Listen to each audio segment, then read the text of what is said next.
Godina, moje ime je Žita Pukovska. Долги години работам на билата на заштита и изключване на дискриминация, заедно с 20 други свободници, които ще бъдат тук заедно с нас. Работахме на новия закон за изключване и защита от дискриминация, който конечно съм стои в събранието на 11 март. Меѓутоа, се уште не е финално влезено. Надеваме дека брзо ќе е влезено, така може да биде на корист на сите граѓани од етите кои ще предпочитат по-широка заштита од веќе спомениот закон за изключване и дискриминација, што првично се донесе во 2010 година. Ако зборуваме за поетикратна дискриминација, трета зборуваме за поетикратна дискриминација, мораме да се отстъпиме на тоа што е дискриминација. Дискриминацијата во законот е многу широка и е во согласност со меѓународните стандарди кои што Остати повеќе појавни форми на дискриминација. Новиот закон доаѓа се за разлика од претходниот, кој што испушташе на пример форми како што е сегрегацијата, која што е посебно интересна за ликата со попреченост, меѓутоа и за определени етнички заедници. Исто така не беше експлицитно спомена за закон. Новиот закон ја прави такава дела со меѓународните стандарди, посебно тие при препораките на Англискиот против дискриминација, нетолеранција и наредува дека и сегрегацијата е посебна форма на дискриминација се појавува и ќе може да се одговара случаи. Допълнително, како што рекав, најчесто кога зборуваме за дискриминацијата, видиме дека е широк феномен. Опфаќа и е многу еволуцирано. Значи, тоа што е стига дискриминација, може да е дискриминација колку е 15 години. Значи, оние кои што работиме и со теоријата за антидискриминација, значи правната теорија меѓутоа и пракса гледаме значителен развој и во правната мисла во овој дел, и случаи да го случуваат размени феномени.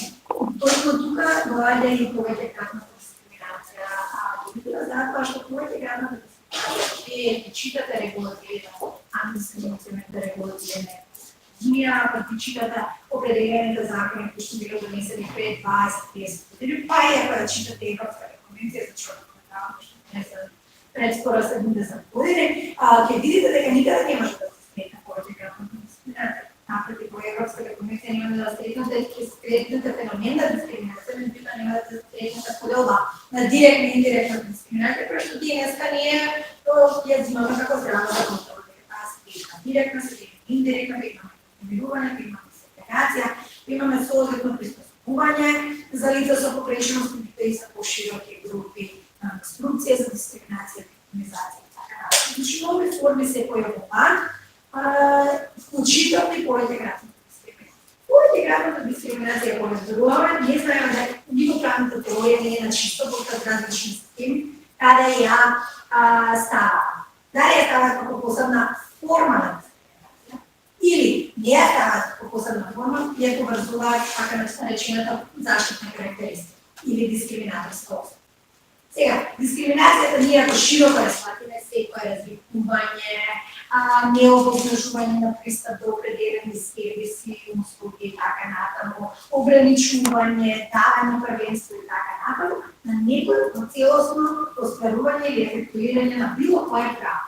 Значи, така поставено широко, ви може да погледате на било кое право да ја врзате со нееднакво постапување или ефектот на постапувањето и да сватите дека е дискриминација. Например, правото на образование. Правото на образование бива секој така.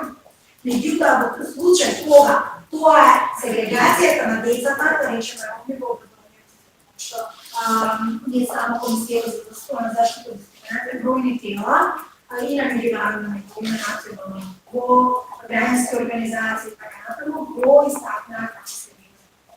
Таа сегрегација се врши во образовната сфера. Значи се ограничува правото на образование. Ама заради тоа што е направено на нееднаква основа со другите, има појавна форма на дискриминација. Така да, дискриминацијата е врзана со правото на еднаквост генерално, меѓутоа може да се чита и да се со било која од повредите за било која. Повеќекратната дискриминација е толку многу интересна, како што реков. и знаеме дали ќе ја ставиме како форма. Најчесто теоријата не ја става како форма и врзува со заштитната карактеристика. Значи јас како жена, јас како припадник на определена етничка група, со една определена религија, со една определена возрастна во определена возрастна група, од еден определен општествен статус, од едно определено образование и така натаму. Таа заштитна карактеристика или дискриминаторска основа, со различна терминологија, вечна разликување, дискриминаторска основа, основа за дискриминација, заштитна карактеристика, протекционен однос, така, може да биде реална, значи може да има, може да биде предпоставена, некој да мисли дека имам, дека си имам таква или таква сексуална ориентација, заради тоа што имам пријатели, другари, таква или таква сексуална ориентација, или определена возраст, тоа може да биде предпоставена карактеристика, попреченост исто, посебно интелектуалната препреченост, психосоцијалната попреченост може да биде предпоставена, нравствениот статус може да биде значително предпоставен. Може да биде во врска со, значи не ја имам директно, ама сум во тесна врска со некој, како знаете во случај, каде што е дискриминирана и вознемирувана мајка на дете со попреченост заради попреченоста на своето дете. Значи publicative association, значи во врска со. Има некаква акцесорна природа врската која што е интерес, која што е тесно поврзана. И последната работа е повеќекратната дискриминација, затоа сме дојдени. Извинете за мало интро, мора за да можем да влеземе. Повеќекратната дискриминација, кога се врши дискриминација, не поради една заштитена карактеристика, него се врши за две или повеќе заштитени карактеристики. Тоа е повеќекратната дискриминација. Кога некој е дискриминиран на повеќе од една основа, две, три и така натаму, и така натаму. Меѓутоа, во правната теорија и некаде 1989 почна Кимберли Креншоу, таа е правниот теоретичар, дател овој вид на повеќекратна дискриминација, почна да заговара што се случува во ситуација каде што два основи дискриминаторски се тесно поврзани. Значи, интелектно се поврзани. Се недвои. Зборуваше она тогаш за расата и видите да покушава сваќена раса, боја на кожа, етничко повекло и етничка припадност и полот или род. Сушто се зборуваше за афроамерикански жени. И вераш, ако вие гледате наедноставно, ако вие гледате дека дискриминацијата се случува, сте на раскрсните, дискриминацијата се случува на таа раскрсни. Како што оди се обраќаат во 4 различни насоки, дискриминацијата може да се појави во 4 различни насоки. Ако се случи дека афроамериканска жена се наоѓа на средината на раскрсницата, таа може да биде дискриминирана, заради тоа што е жена, без заради својата раса. Меѓутоа може да се појави случај кога е точно на раскрсницата на средината, да доаѓа едно возило што е дискриминацијата врз основа на пол и друго возило што е дискриминацијата врз основа на раса и етничко порекло. Кога ќе се најде таа тесна, недвојива, истовремена врска помеѓу едниот и другиот основ, станува збор за повеќекратна дискриминација. Меѓутоа, не само за повеќекратна дискриминација, станува збор за така наречена интерсекцијска дискриминација. Се почна развојот сега на идеологијата околу како ние ја разбираме таа повеќекратна акцентичка интерсекцијска дискриминација. Теоријата даде одговор. Да рече, повеќекратната дискриминација може да се дели на два различни вида. Едното е кумулативно, кога кај нас во нашиот идентитет се споени 2-3 повеќе карактеристики. Ако ние имаме кон нас нееднакво постапување или негативен ефект од навидно неутрално постапување, пракса, критериум или норма, тогаш имаме и не се тие тесно поврзани, не се нераздвоени. Значи, јас сум дискриминирана заради тоа што сум жена и заради тоа што имам определена попреченост. Кога станува збор за кумулативна дискриминација. Кумулативна дека знаете дека е дополнителна, групна, збирна, меѓутоа станува збор за таа наречена кумулативна дискриминација. Лице во инвалидска количка ром не е пуштен во кафич. Може да е заради тоа што е ром, може заради тоа што е во инвалидска количка поради својата попречка. А може да не е пуштен и поради едното и поради другото.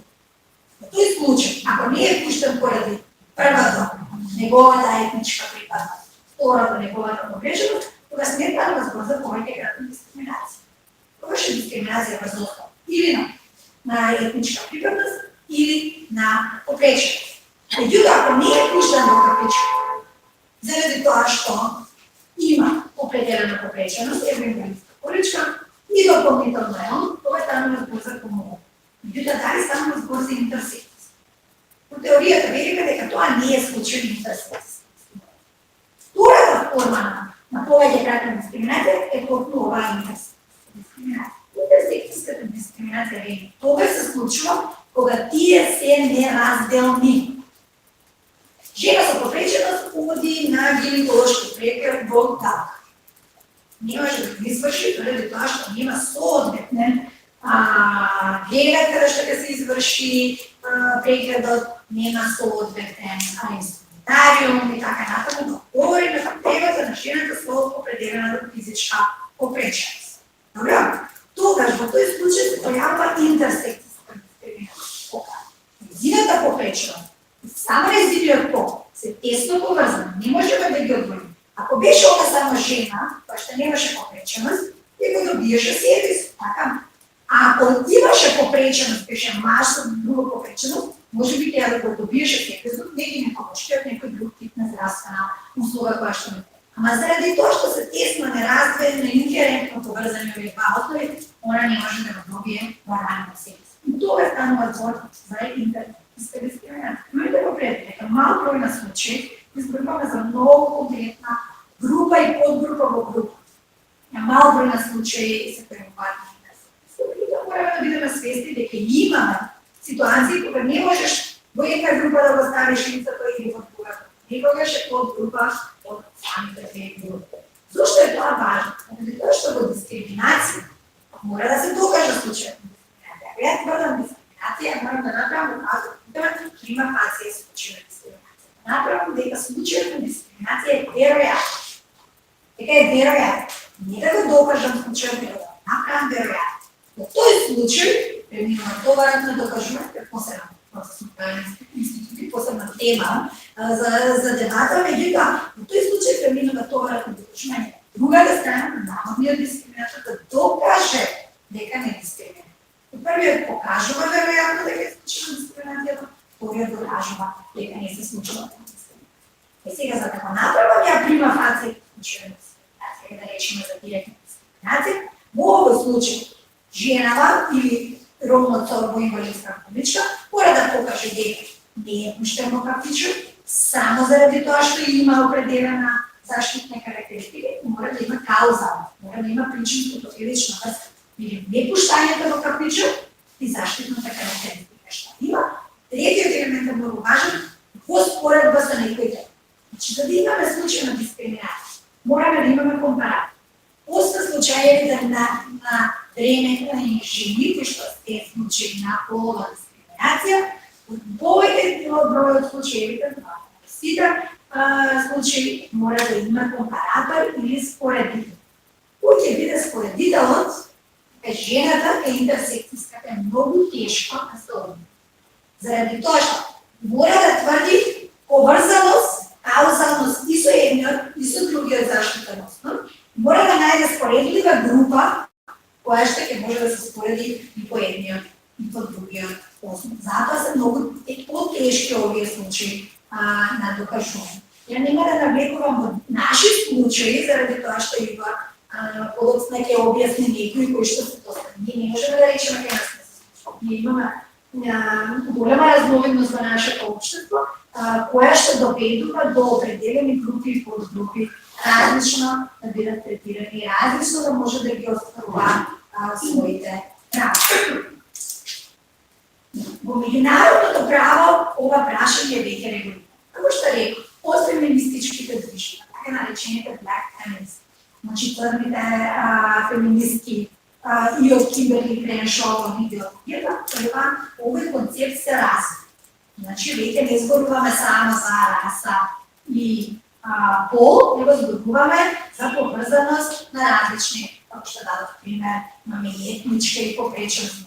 Преченост и пол, значи ќе ви дадам пример, имаме и еден многу интересен случај, што е однос на пол и по однос на возраст. Када постојат различни примери, ние ќе видиме кои што се актуелни во нашето општество, е ова новиот закон што уредува сите овие институции да најдат соодветен одговор на институциите кои што поставуваат. И на крај на крајшто Институтската заштита и Институтската меѓународните стандарди долго време не разговара, ама некако после кога правната теорија го скрши градот, почна да разговара. Така да имаме ние всушност на меѓународно ниво стандарди кои што експлицитно е споменуваат дискриминација, морам да кажем од 90-тите па наваму, си имаме конвенции кои што исто ја споменуваат, од СИДО, од како се толкува конвенцијата СИДО, од сега конвенцијата за елиминација на секаква битна дискриминација на жената, преку конвенцијата исто така за например интересна е забраната на лицето со попреченост, каде што има еден членот 6, кој што се однесува на жените со попреченост.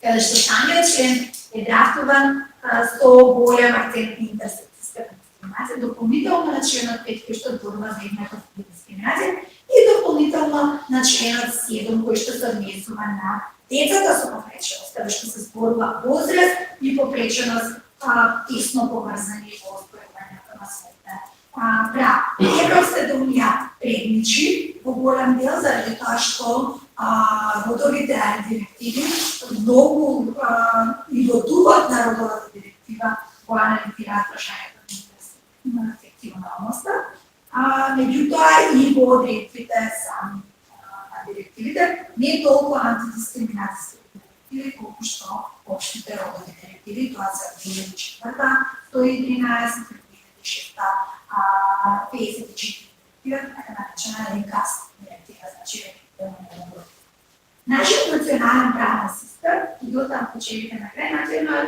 нашиот национален правен систем ја уредува и повеќекратната и прави разлика меѓу повеќекратна и интерсекцијска дискриминација заради својата различност. Член 6 однесува на дискриминација, така што не објаснува што е дискриминација. Членот 4 е поимникот, објаснува поим. Членот 4, став 1, точка 10, зборува за повеќекратна дискриминација. И објаснува што е повеќекратна дискриминација и дели повеќекратна дискриминација е дискриминација вршена од едно лице или група врз повеќе дискриминаторски основи. Определува две или повеќе, и го кажува врз дискриминаторски основи. Истиот член 4, став 1, точка 11, зборува за што е тоа интерсекцијска дискриминација. Интерсекцијска дискриминација, секоја дискриминација врз две или повеќе дискриминаторски основи, значи како повеќекратната, и тоа објаснува, цитирам, што се истовремено и неразделно поврзани. Значи, да истовремено мора да бидат неразделно поврзани. Ако се разделно поврзани, тогаш е кумулативна поврзаност. Ако се неразделно, тогаш е интерсекцијска. И членот 13, кој што бари во поведот истакна, е потешок облик на дискриминација. Значи, повеќекратната и интерсекцијска, двата експлицитно се наведени како потешки облик на дискриминација, кои што, за разлика од другите форми, потешко и се санкционира. Сега сигурно сакаме случаи, заради тоа што случаите не се како приказни. Европскиот и го испоричаме Европскиот суд, ќе остава на националното право на останатите договорници. Меѓутоа, Европскиот суд има два случаја каде што директно се публикува интерсекцијска дискриминација и два случаја каде што се анализираат различните заштитни карактеристики, меѓутоа не се наоѓа дискриминација во интерсекцијата или во неразделната врска. Првиот случај како што ќе се разговара интерсекцијска дискриминација е ПС против Шпанија. Тоа е случај кој што е поднесена апликација во 2008 година, донесена одлуката во 2012 2012 godina станува збор за комерцијална сексуална работничка од со африкански фенотип, која што е на некој начин несоодветно третирана од страна на полицијата со навредени изјави и така натаму и така натаму. Европскиот суд дискутира дека истото тоа, например, со погребни зборови се гаѓаат, ја малтретираат, физички интегритет е нарушен, така натаму. Тоа што го истакнува судот е следното, дека тоа не значи дека би се случило покажувателна паралела, значи компараторот елемент со некој кој што со истата дејност се занимава, меѓутоа има европски фенотип. Значи, токму оваа група изборува Европскиот суд што треба да направи кога државата, позитивно должностен држава, кога има специфично ранливи ИБС против Шпанија е многу интересен, меѓутоа била за 2008 е поднесено, 2012 е пресудата да не знам, значи е доста современ тренд повеќе кратна дискриминација и добро е што и Европскиот суд што се одлучи на ова. Што е уште поинтересно и уште понова пресуда, која што е со апликација 2015, меѓутоа е со одлука од 2017 тој Карвало Пинто де Сауза Мораеш против Португалија. Ова е многу интересно, заради тоа што судот во анализата целосна се осврнува на стереотипите и во првиот и во вториот случај ги дискутира стереотипите, многу стереотипите, меѓутоа се разговара за поврзаност тесна и недвојбена помеѓу возраста и полот на господина Мораиш при определена здравствена интервенција. Става збор за намалување на надоместот на штета, материјална штета која што е дадена на господин Мораиш од страна на Високиот корупционен суд во Португалија со аргументација по медицинска грешка од страна на универзитетската клиника во Лисабон, гинеколошката клиника. Се направила интервенцијата, господин Мораиш почнува да лечност вакцинација при сексуален интеркурс и почнува да има определени други проблеми здравствени, така натаму, што доведуваат до депресија. Она повежува постапка за медицинска грешка, војува истото од страна на основното суд за медицинска штета од 16.000 евра за помошничка, значи како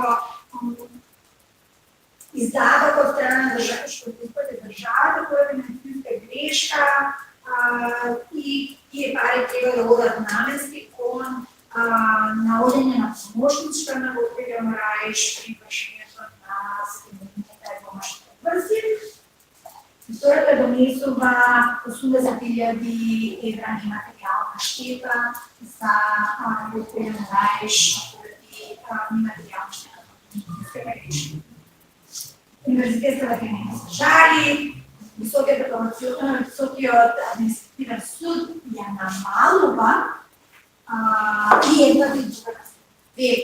Заради тоа што господин Мораиш има 50 години и заради тоа што има две возрастни деца, она само треба да се грижи за својот сопруг и затоа нема потреба толку интензивна поддршка. Да се грижи за својот сопруг. Било многу интересно во анализирано судот истото, дека жената треба да се грижи и тоа се поврзува со овој род стереотип, дека жените се оние кои што се грижат за децата, за семејството, за постарите членови и така натаму, визави мажите или ги викаат кермите. Некои што ги даваат услуги за грижа, визави мажите кои што така наречени бредитари или оние кои што обезбедуваат за семејството, за работа со финанси. Вториот елемент, значи дополнително го намалува 14.6, ова и го намалува на 50.000 наспрема 80.000 првично што договорено. Затоа што аргументирани како судот постапува на истото, вика je vprašanje za nazivanje nekaj dalje, država ima margina diskrecija do ocenu v soglosno возрасту, нали, за да дали къде вака или така нещо.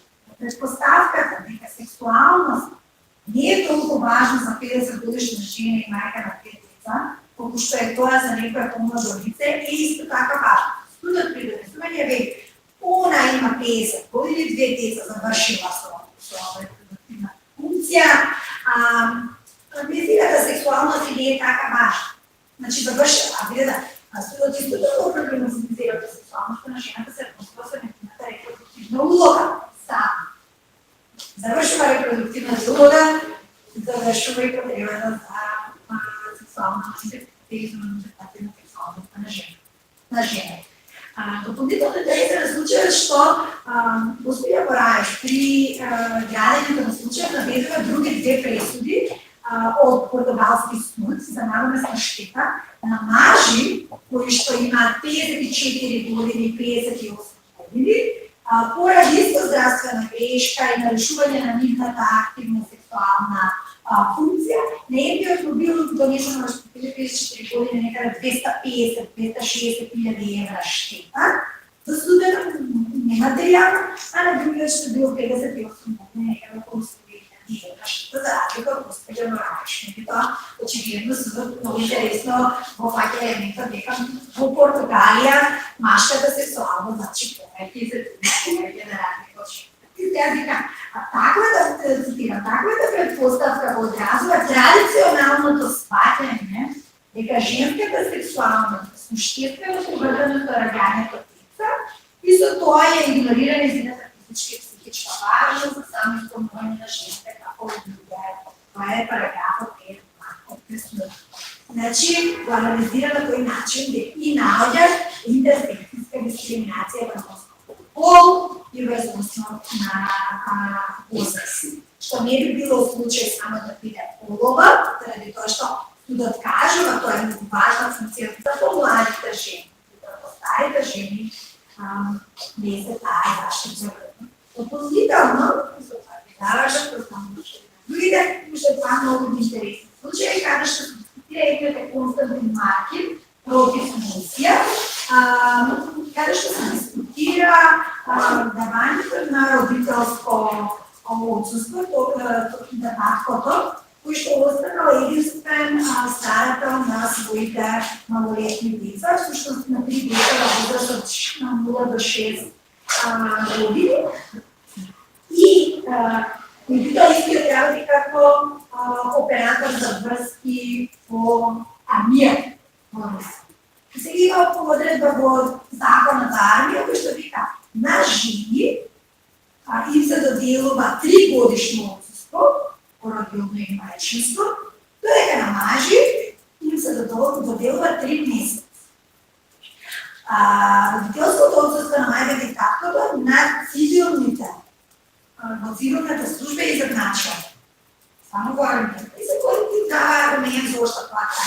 Тоа е случај најден случај на само полова дискриминација и интерсекцијска, меѓутоа во оние европски суд може да се поднесува така наречена third party intervention, значи страна организација која што работи на прашање, определено прашање. Нема интерес, правен интерес во ставката може да поднесе писмено до судот, објаснувајќи во прашањето правно прашање кој што поднесената патна интервенция, кој што се анализира и господинот Маркин во своите напади тоа истакнува, дека станува збор за интерсекцијска или интерсекцијска на дискриминација, каде што неговиот статус на службеник во армијата се врзува со неговиот персонал, поврзани за да се јави дискриминација во този случај. Судот го анализира само аспект на полот на апликантот, не и од неговиот статус како воено. Меѓутоа, пак ќе речем, тоа е предничи пред овие случаи, така да тогаш може би што да го анализира ова во таа лиќа, меѓутоа беше истакната прашајќи исто така во албумот на Гора, каде што се наоѓа повреда на член 14, каде што е случај поврзан со и мусулманин, където има изолирани инциденти през Калфич. И това е през 2017 година.